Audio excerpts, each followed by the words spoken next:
Você certamente já ouviu falar algo assim, pois se Deus é bonzinho, se Deus é bom, por que há tanto sofrimento no mundo? Por que crianças inocentes morrem assassinadas ou morrem de fome e Deus não faz nada? Por que gente inocente, gente que é boa, que ajuda os outros, que ajuda o próximo, morre às vezes pelas mãos de pessoas malvadas? Deus não é bonzinho? Deus não é bom? Por que Ele não cuida disso tudo? Eu quero estudar um texto com vocês hoje aqui, que fala de duas características, vamos chamar assim de características, da pessoa de Deus, dentre muitas, dentre o seu caráter, dentre a sua bondade, a sua longanimidade, o seu amor, sobretudo o amor, né? A gente vai comentar um pouco aqui, mas eu quero frisar duas situações que aparecem nesse texto. Só para contextualizar, esse é um milagre de Jesus no tanque de Betesda. O tanque de Betesda é um tanque que tem que estar lá em Jerusalém, e ele tinha uma característica assim: chegava um anjo no entorno desse tanque ficavam pessoas cegas, aleijadas, com enfermidades de todo tipo que você possa imaginar. E aí, segundo eles, descia um anjo, esse anjo agitava a água, e aquele que conseguisse entrar na água primeiro era curado de todas as suas enfermidades. Isso está nesse texto aqui que a gente vai ler agora, e é a respeito de um homem aqui. Vamos ler então. Está em João capítulo 5, versículos de 1 a 9. Passadas estas coisas, havia uma festa dos judeus, e Jesus subiu para Jerusalém.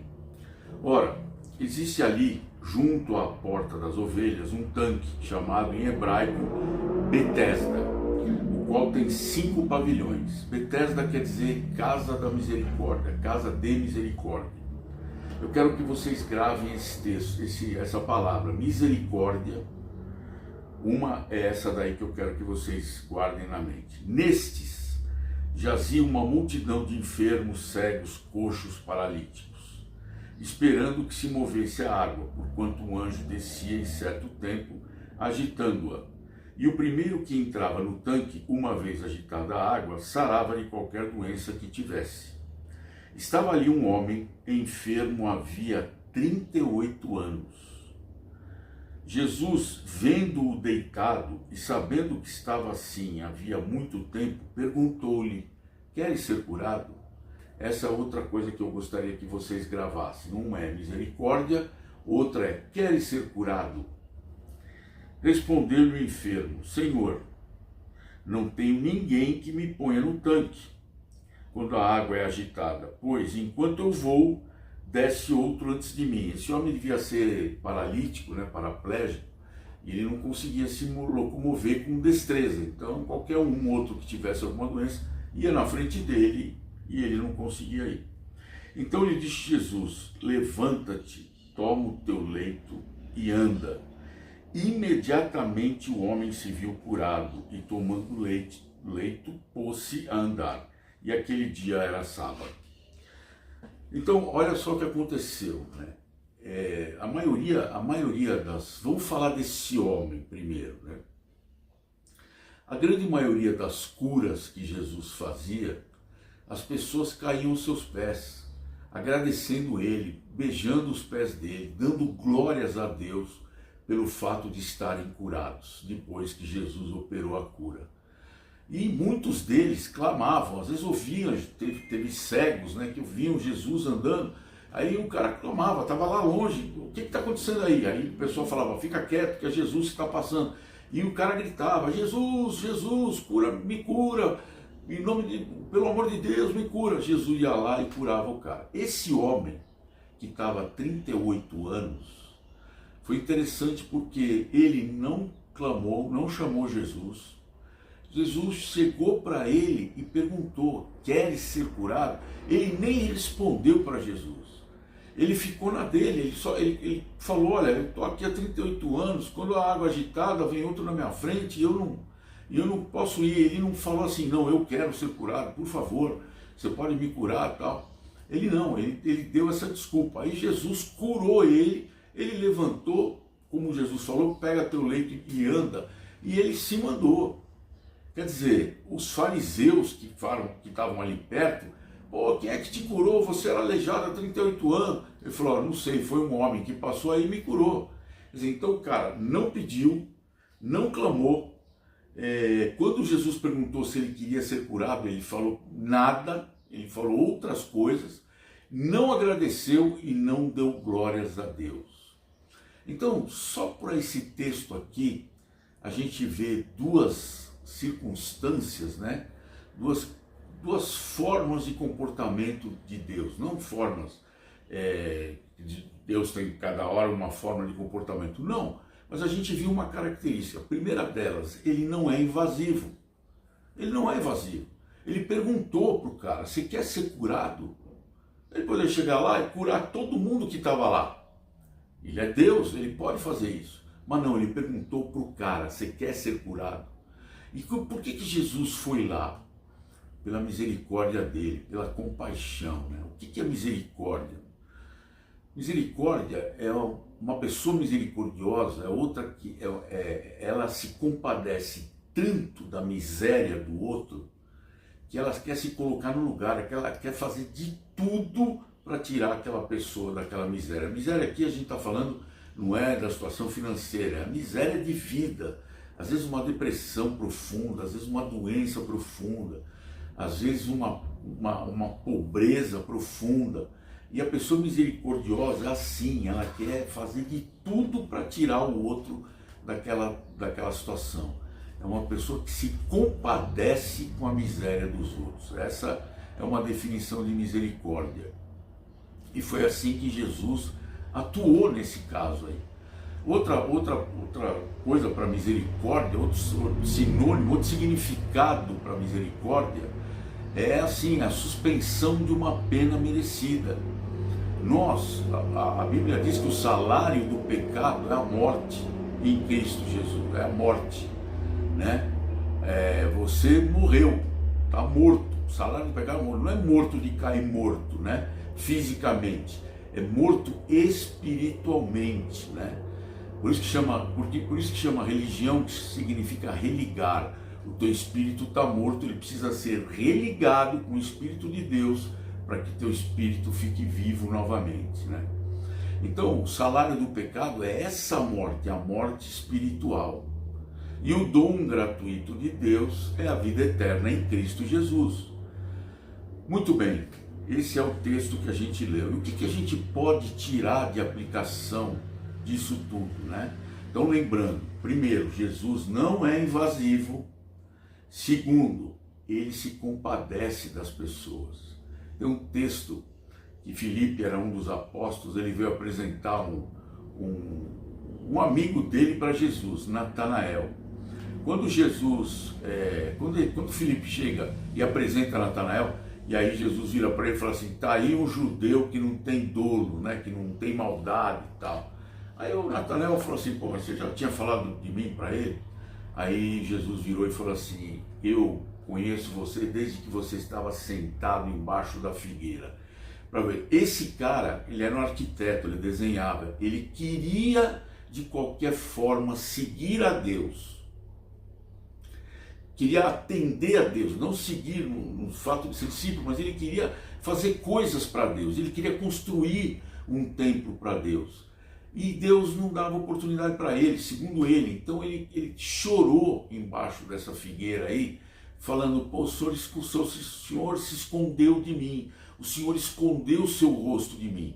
E Jesus vira para ele e fala assim, eu não escondi o rosto de você, eu sei o que você queria lá. Então Jesus, ele se compadece, ele ouve o clamor das pessoas. Mesmo não tendo clamor, como foi o caso desse homem aí, ele foi até lá. Então aqui a questão é o seguinte, você precisa de alguma cura hoje? Você reconhece que precisa de alguma cura? Você está vivo, ou seja, o seu espírito está conectado com Deus ou não?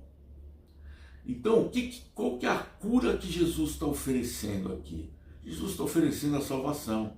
Ele está oferecendo que você reviva o espírito que há em você.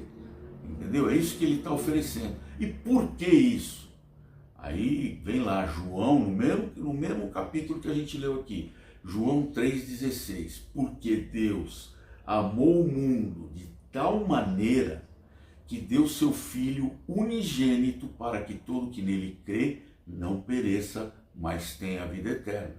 E Jesus está oferecendo isso, ele está oferecendo a salvação para você viver eternamente ao lado dele. Ah, mas como é que eu faço isso? Romano, capítulo 10, versículo 9, tem lá a fórmula, olha, se com tua boca confessares os teus pecados e se arrepender e crer que Jesus morreu no teu lugar, será salvo. Esse é o grande lance, você tem que reconhecer que é um pecador, porque a Bíblia fala, todos pecaram e carecem da glória de Deus. Reconhece, se arrependa dos seus pecados. Pode ser que você não saiba direito o que é um pecado, mas no fundo você sabe, porque a tábua da lei está gravada nos nossos corações. Às vezes você fala uma coisa para uma pessoa, para sua esposa, para o seu marido, para o seu filho, para sua filha, e você fala, não deveria ter falado isso, porque pegou mal. Você se sente mal com isso. Você pecou, você chateou, você ofendeu. Às vezes no trânsito você pode se exaltar um pouco mais e até proferir xingamentos com alguém. A Bíblia, existiu uma lei, não matarás. Mas Jesus, quando ele veio, ele levantou o padrão. Se você pensar na sua mente, fala, nossa, queria jogar uma bomba naquele carro que me fechou, pronto, você já pecou, você já matou a pessoa que estava lá dentro, entendeu? Então isso é pecado. Aí você tem que se arrepender, reconhecer que é um pecador. Tem gente que não reconhece, não, eu não sou pecador, eu sou bonzinho, eu ajudo todo mundo, dou esmola para um, ajudo o outro, ajudo pessoas com deficiência a atravessar a rua. Isso para Deus não é o que vale. O que vale é seu coração, não é as suas atitudes. É óbvio que se você se converter, as suas atitudes vão ser essas, mas com outra finalidade, com outro propósito, entendeu? Então é isso que Jesus oferece. Você tem que se reconhecer que é um pecador e aceitar que Jesus, crer que Jesus morreu na cruz, no teu lugar, no meu lugar. Quem era para estar pendurado lá, éramos nós, e não ele. E Deus deu o Filho dele, por quê? Porque ele amou o mundo. Aí você fala assim, bom, tá bom, vai, legal. E para quando que eu vou ter essa salvação? Só quando eu morrer? Não, você viu o que ele falou lá no versículo 9, desse texto que a gente leu? Imediatamente ele foi curado.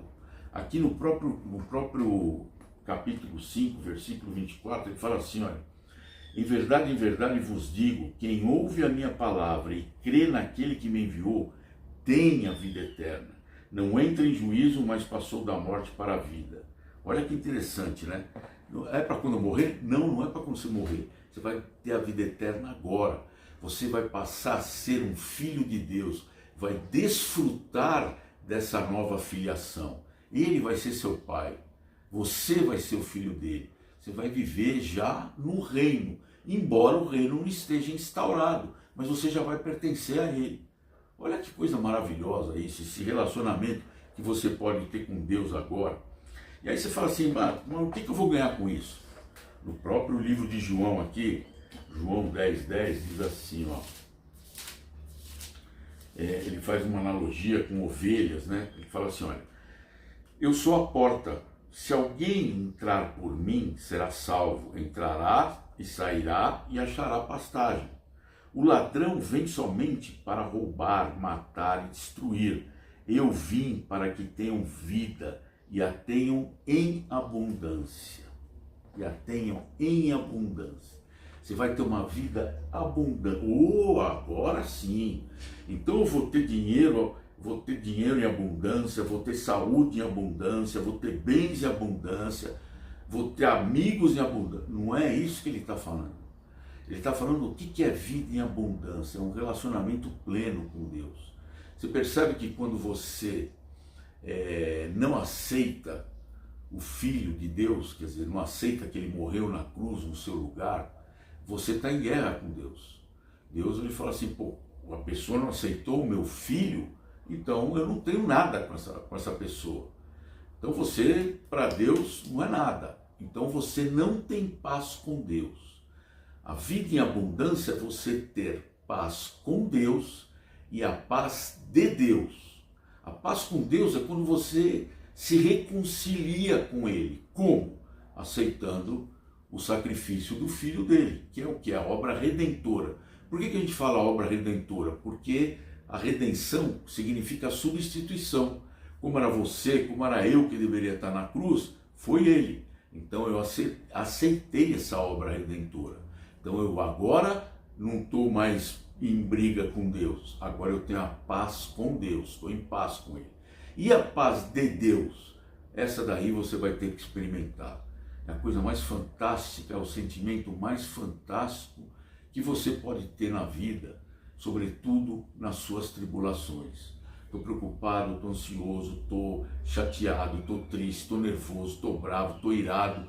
Eu vou enfrentar uma reunião de família, eu vou enfrentar uma reunião de negócio, eu vou enfrentar uma reunião com meus funcionários, eu não estou em paz. Nossa, e aí Deus, perdi um ente querido, Deus ele vai te tranquilizar, ele vai trazer uma paz no seu coração que você não sabe de onde veio aquilo. Você até quer ficar preocupado. Você fala, não é possível, eu tenho que estar preocupado, eu tenho que estar transtornado com essa situação.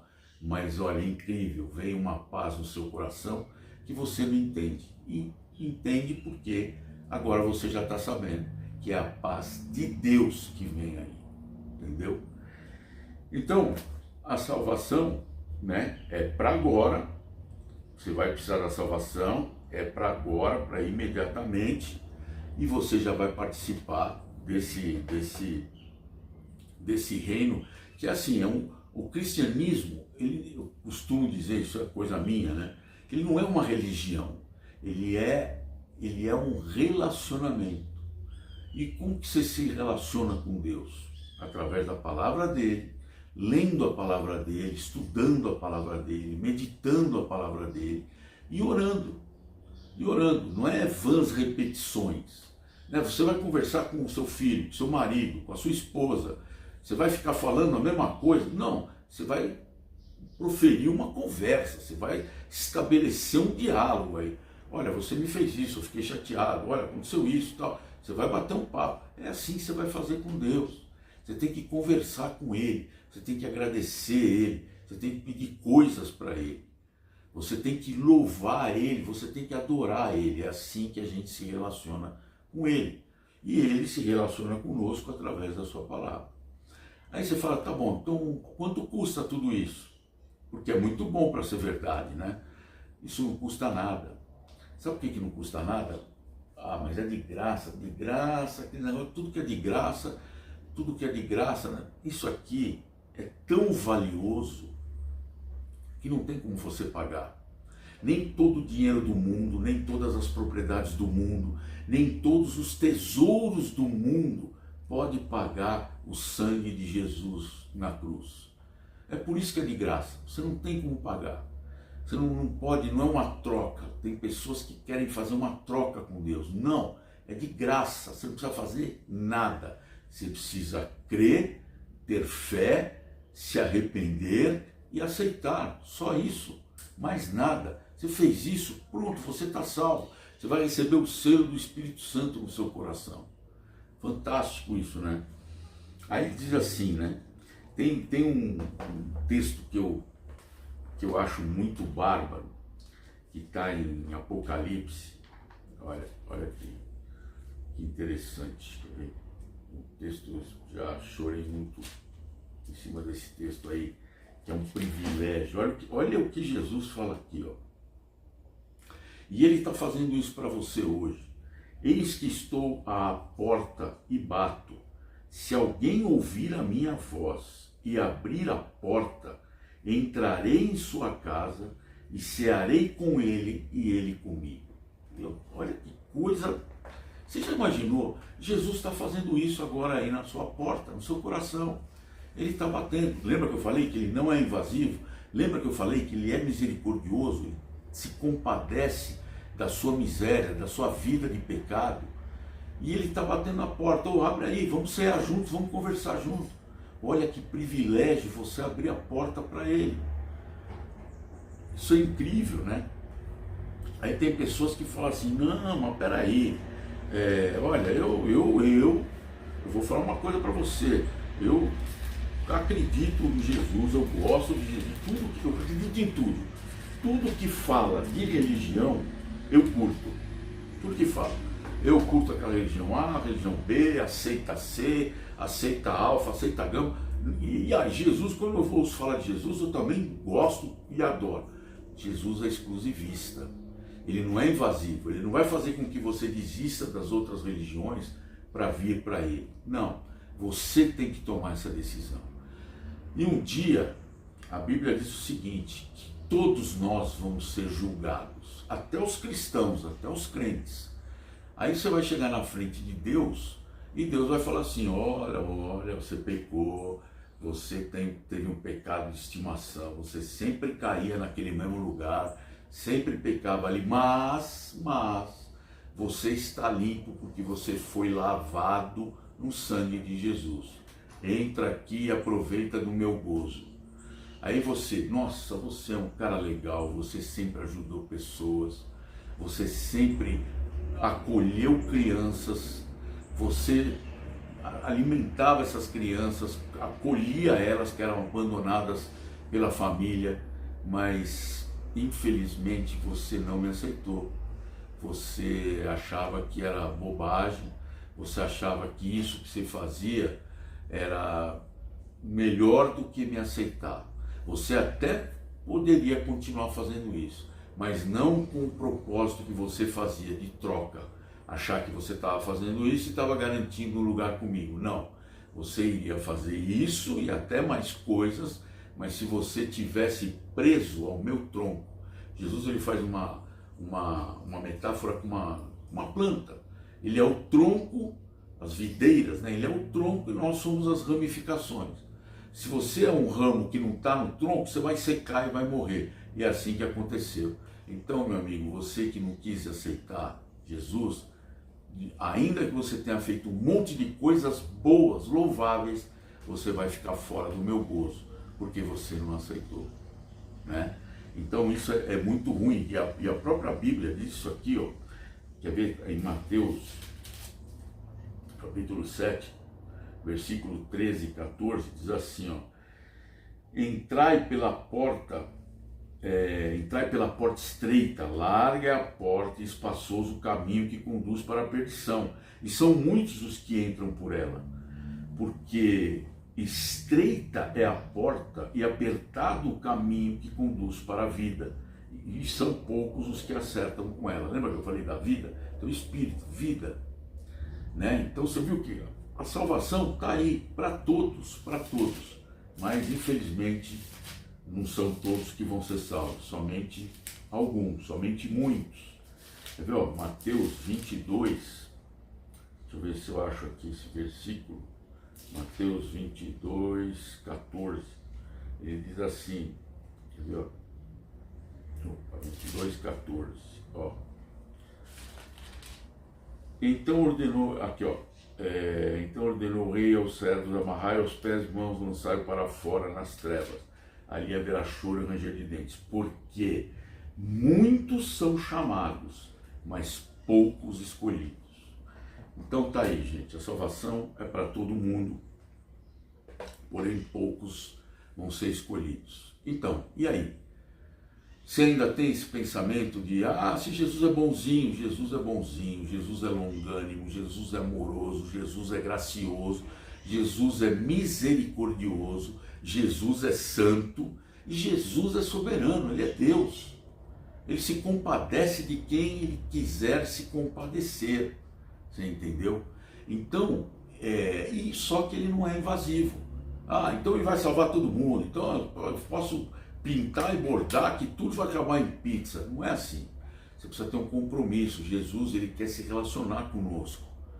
A Bíblia diz que Deus colocou no nosso coração a eternidade. Ele quer viver com a gente eternamente. Agora, como que você vai optar por isso? Você vai achar que, não, só quando eu morrer? Você não sabe o dia de amanhã, entendeu? E outra, aquilo que eu falei, a vida eterna é agora. Você pode desfrutar agora, ter vida em abundância agora. Pessoal, é isso que eu desejo para aqueles que ainda não conhecem a Cristo, para aqueles que ainda não tomaram uma decisão por Cristo. E eu peço a Deus que Ele possa buscá-los, possa bater na sua porta, para que você abra e convide Ele para entrar no seu coração. E é no nome de Jesus Cristo que eu peço isso para todos vocês e que Deus nos abençoe. Amém.